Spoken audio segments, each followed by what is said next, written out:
Hey guys, comic verse के एक और एपिसोड में आप सभी का स्वागत है। जैसा कि हम कॉमिक बुक्स में देखते आए हैं कि जब भी राइटर्स को अपने यूनिवर्स को एक रीबूट देना होता है तो वो एक बड़े से इवेंट को करवाते हैं और उसके ज़रिए पूरे के पूरे यूनिवर्स को रीबूट कर देते हैं। और मार्वल का सीक्रेट वॉर्स भी ठीक उसी तरह का एक इवेंट था जिसके ख़त्म हो जाने पर मार्वल यूनिवर्स को एक सॉफ्ट रीबूट मिला था। और शायद सीक्रेट वॉर्स मार्वल कॉमिक्स के सबसे अच्छे इवेंट्स में से एक है। और आज से हम मार्वल के सीक्रेट वॉर्स को स्टार्ट करने वाले हैं। सीक्रेट वॉर दरअसल में एक बहुत ही बड़ी कहानी है और इसी वजह से मैं इसे कुछ छोटे छोटे पार्ट्स में कवर करने की कोशिश करूंगा। तो कॉमिक वर्स से मैं हूं मोहित और बिना टाइम वेस्ट किए चलिए शुरू करते हैं।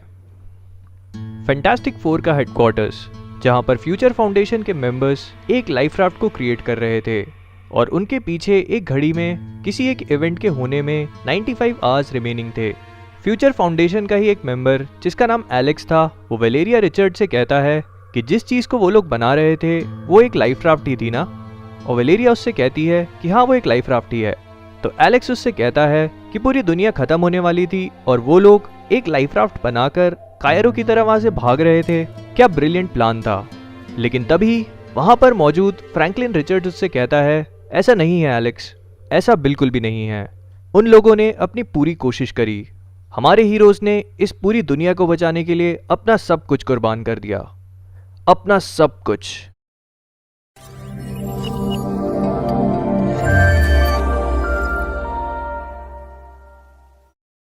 हमारी कहानी की शुरुआत वकांडा के जंगलों से होती है, जहां पर ब्लैक पैंथर अपने कुछ स्टूडेंट्स को वकांडन टेक्नोलॉजी के बारे में कुछ खास बातें बता रहा था कि तभी अचानक वहां पर एक राइनो आ जाता है। ब्लैक पैंथर और उसके स्टूडेंट्स जैसे तैसे उस राइनो को डॉज कर लेते हैं, लेकिन ब्लैक पैंथर देखता है कि जहां से वो राइनो आया था वो जगह दरअसल में एक पोर्टल सी थी।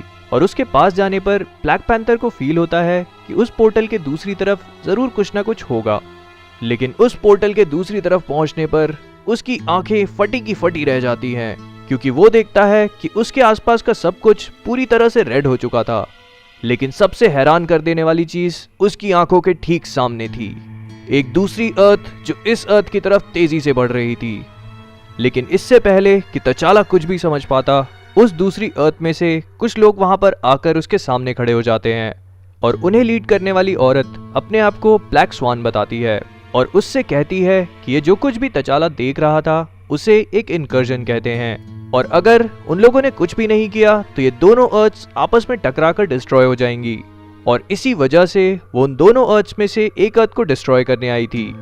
लेकिन ब्लैक पैंथर उससे कहता है कि उसके रहते वो कभी भी उस अर्थ को डिस्ट्रॉय नहीं कर सकती थी।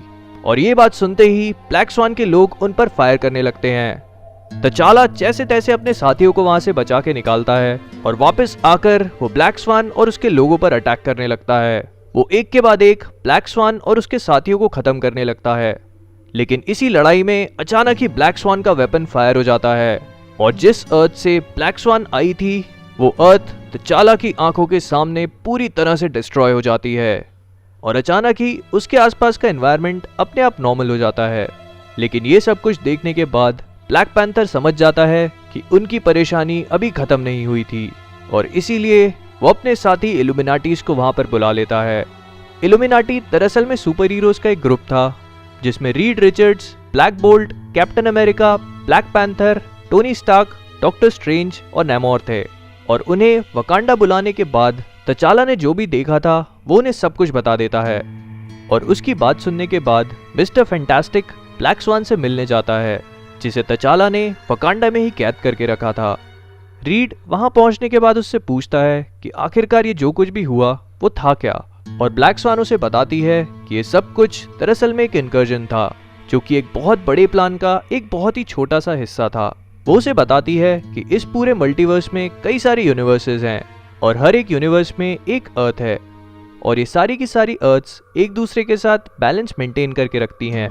लेकिन कुछ ही समय पहले इन सारी अर्थ्स में से एक अर्थ अचानक ही अपने आप डिस्ट्रॉय हो गई थी और इसी वजह से इस पूरे मल्टीवर्स में मौजूद सारी की सारी अर्थ्स का बैलेंस डिस्टर्ब हो गया था, जिस कारण से सारी की सारी अर्थ्स एक दूसरे के पास आकर एक दूसरे से टकरा रही थी और इस चीज को वो लोग इनकर्जन कहते थे। ब्लैक स्वान उसे बताती है कि भले ही उन्होंने एक अर्थ को डिस्ट्रॉय कर दिया हो, लेकिन अब से कुछ ही समय बाद एक और इनकर्जन होगा और इस तरह जब तक उनकी अर्थ डिस्ट्रॉय नहीं हो जाती तब तक उन्हें इनकर्जन्स को फेस करना होगा। और ये सारी कहानी रीड अपने साथी इल्यूमिनाटीज को सुना देता है, जिसे सुनने के बाद टोनी स्टार्क और डॉक्टर स्ट्रेंज मिलकर इस पूरे फिनोमेना को रोकने के लिए अपने प्लान बनाने लगते हैं। रीड उन्हें ये भी बताता है कि जिस वेपन को ब्लैक स्वान अपने साथ लाई थी उसे उसने एनालाइज कर लिया है, और अगर वो उस वेपन को रेप्लिकेट कर सकें तो शायद वो आने वाली अर्थ को डिस्ट्रॉय कर सकते हैं। लेकिन दूसरी अर्थ को डिस्ट्रॉय करने का मतलब था कि उस पे मौजूद सारी की सारी लाइफ को डिस्ट्रॉय कर देना। और ये बात सुनते ही कैप्टन अमेरिका इस चीज को करने से साफ मना कर देता है। वो उन सबसे कहता है कि वो ये चीज कभी बर्दाश्त नहीं करेगा, तब तक नहीं जब तक उनके पास दूसरा रास्ता था। और वो अपना हाथ खोलकर उन सबको एक इन्फिनिटी स्टोन दिखाता है, और तब इल्यूमिनाटीज को याद आता है कि उन सब के पास एक एक इन्फिनिटी स्टोन था जो उन्होंने थानोस को हराने पर एक दूसरे में बांट लिए थे। और उसकी बात सुनने के बाद वो सारे के सारे लोग इस बात से अग्री करते हैं कि उन्हें इन्फिनिटी गॉन्टलेट को रीअसेंबल करना चाहिए और उसी का इस्तेमाल करते हुए उन्हें आने वाले इनकर्जन को रोकना चाहिए। और अपने प्लान को एग्जीक्यूट करने से पहले वो सारे के सारे इल्यूमिनाटी इन्फिनिटी स्टोन्स को लेने के लिए अपने अपने घर जाते हैं। और इसी समय का फायदा उठा के रीड ब्लैक स्वान के पास एक बार फिर से जाता है ताकि उससे बात करके उसे इनकर्जन्स को लेकर कुछ और क्लूज मिल सकें। लेकिन ब्लैक स्वान उसे बताती है कि वो जानती है कि वो लोग इन्फिनिटी गॉन्टलेट को असेंबल कर रहे हैं, लेकिन आखिर कब तक वो होने वाले इनकर्जन्स को रोक पाएंगे। और इससे पहले कि रीड उसकी इस बात का कुछ भी जवाब दे पाता या उस बारे में कुछ भी सोच पाता, अचानक ही उसके रडार्स पर यह मैसेज आने लगता है कि एक और इनकर्जन हो रहा है। और वो सारे के सारे इल्यूमिनाटी मिलकर उस इनकर्जन की लोकेशन पर पहुंच जाते हैं, जहां पहुंचने के बाद उनकी नजर एक बार फिर से उसी सीन पर पड़ती है जिसे कुछ देर पहले तचाला ने अपनी आंखों से देखा था। और वो सारे के सारे सुपर हीरोज अपने अपने इन्फिनिटी स्टोन्स को बाहर निकालते हैं और इन सब को जोड़कर वो एक बार फिर से इन्फिनिटी गॉन्टलेट बनाते हैं और डिसाइड करते हैं कि उसे पहनने वाला कैप्टन अमेरिका होगा, क्योंकि उन सारे सुपर हीरोज में सिर्फ एक कैप्टन अमेरिका ऐसा था जिसे पावर को लेकर घमंड नहीं था, और वो उस इन्फिनिटी गॉन्टलेट की पावर को काफी आसानी से कंट्रोल कर सकता था। कैप्टन अमेरिका उस गॉन्टलेट के पास जाकर उसे अपने हाथ में पहन लेता है, और उसे पहनते ही कैप्टन अमेरिका को उन सारे इन्फिनिटी स्टोन्स की पावर अपने शरीर में फील होती है।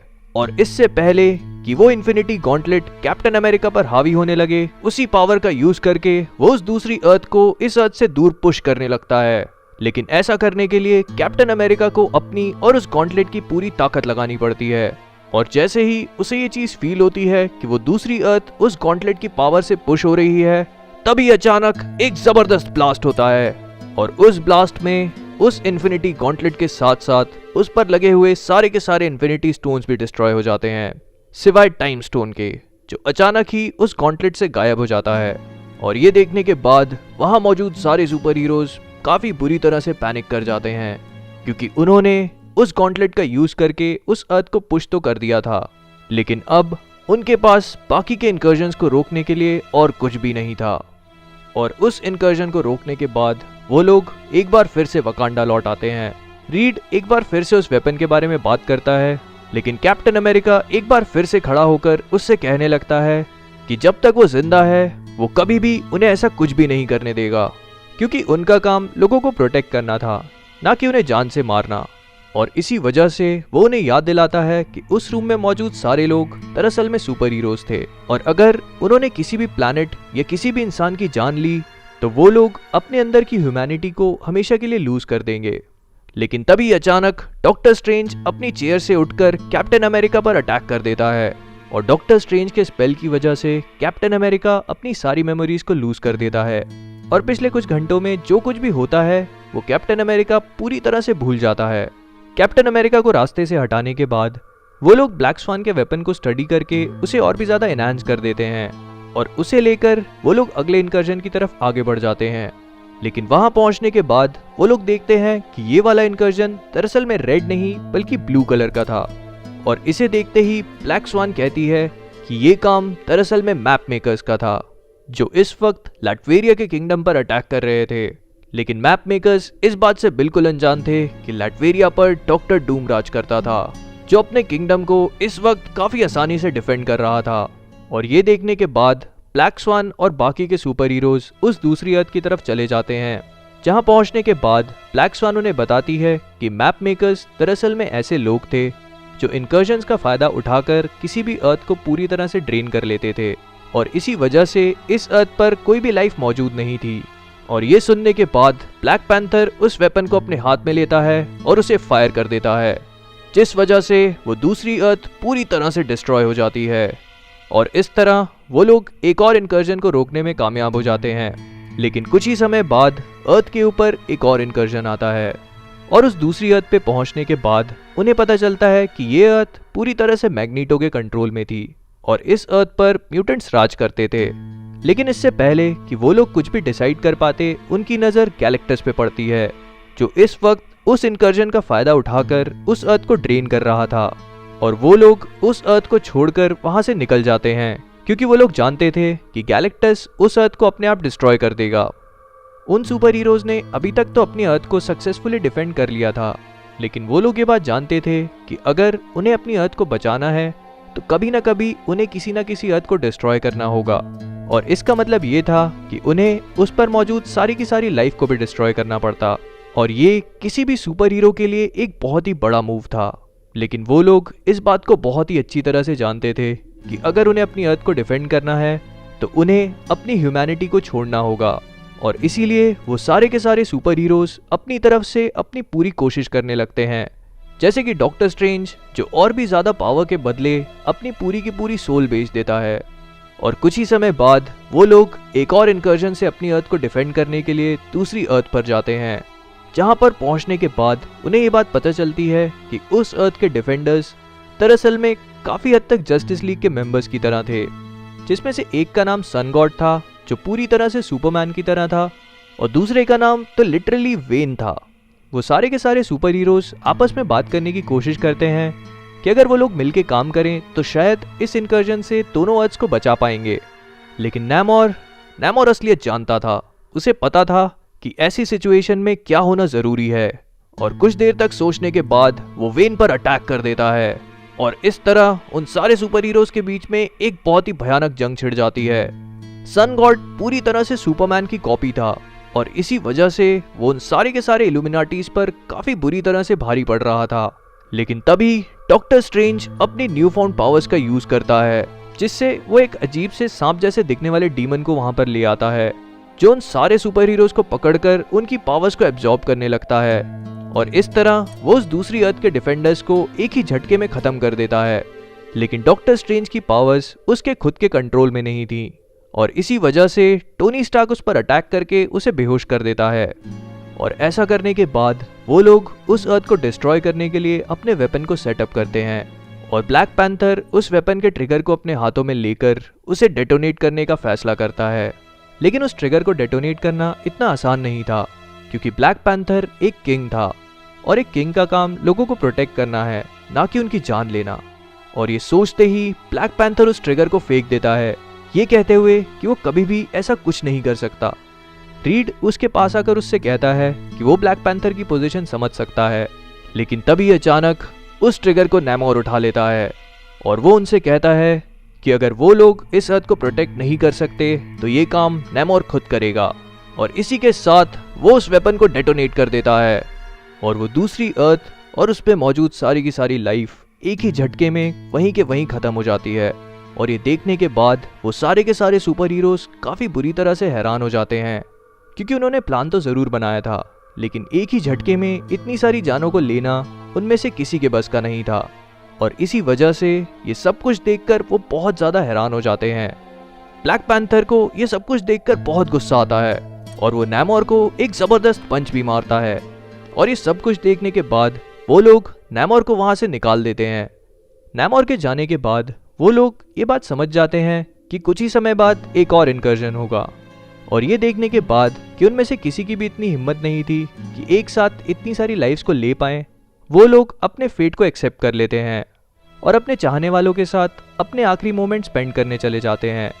कुछ लोग अपने अंदर के डीमंस को हरा देते हैं, कुछ लोग एक आखिरी बुक फिनिश करते हैं, कुछ लोग अपने बच्चों के पास चले जाते हैं और कुछ लोग अपने आप को शराब में डुबो देते हैं। लेकिन जिस इनकर्जन का वेट वो लोग काफ़ी समय से कर रहे थे, वो इनकर्जन कभी आता ही नहीं है। और तब उन्हें ये चीज़ रियलाइज़ होती है कि नैमोर ने अगले इनकर्जन को भी रोक दिया था, क्योंकि उसने कबाल नाम का अपना खुद का एक यूनिट बना लिया था, जिसमें उसने थानोस और उसके ब्लैक ऑर्डर के साथ साथ गैलेक्टस के हेरल्ड को भी शामिल किया था। और उन सब का सिर्फ एक ही मिशन था, इस अर्थ को छोड़कर बाकी सारी अर्थ्स को डिस्ट्रॉय करना। Thanks a lot for watching guys. अगर आपको वीडियो पसंद आया हो तो प्लीज़ लाइक और शेयर कीजिए और मेरे चैनल को सब्सक्राइब करना मत भूलिएगा। आप मुझे फेसबुक और इंस्टाग्राम दोनों पे फॉलो कर सकते हैं, जिसकी लिंक मैंने डिस्क्रिप्शन में दे रखी है। मैं जानता हूँ कि सीक्रेट वॉर्स का प्रोलॉग थोड़ा सा ज़्यादा लंबा हो चुका है, लेकिन सीक्रेट वॉर्स एक बहुत ही बड़ी सागा है और मैं नहीं चाहता कि इसका छोटा सा छोटा पार्ट भी आप लोग मिस करें। और इसी वजह से मैंने इस प्रोलॉग को भी 2 पार्ट्स में डिवाइड करने का फैसला किया है। इसका अगला पार्ट भी मैं बहुत ही जल्दी अपलोड करूँगा। तब तक प्लीज़ आप मेरे दूसरे वीडियोस देखकर एंजॉय करिए और प्लीज़ मुझे सब्सक्राइब करना मत भूलिएगा। Thanks a lot for watching.